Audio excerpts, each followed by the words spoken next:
about Somalia.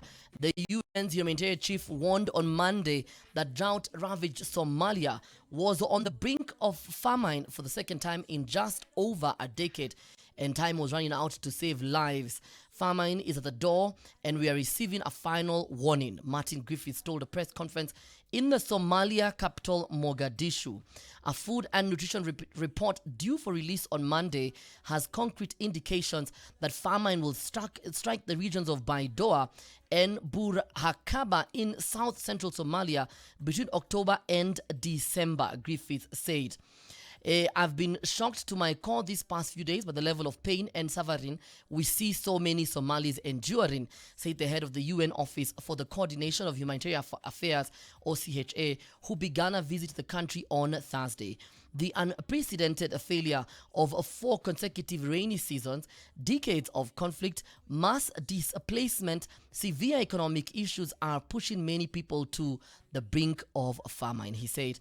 When the last moments of the 11th hour to save lives, Somalia and its neighbors in the Horn of Africa, including Ethiopia and Kenya, are in the grip of the worst drought in more than 40 years after 4 failed rainy seasons wiped out livestock and crops.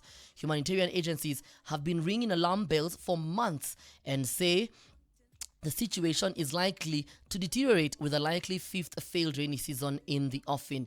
Griffith said the situation was worse in Somalia than during the last famine in 2011, when 260,000 people, more than half of them children under the age of 6, were affected.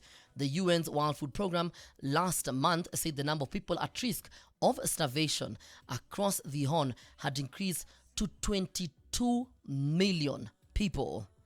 When we say that Africa must feed Africa, and people were talking about how the ship that came from the Ukraine had actually been sent and had docked in Djibouti with grain, and yet we were blaming the increase in food prices on the Russia-Ukraine war. And people are asking, so why is it that a country that is at war is actually feeding the people of Africa, while we are busy blaming that conflict in that country for food prices going up? How is that possible? Africa, Africa, Africa. How many times have I called you? It is time to feed your own. It is time to take care of your own.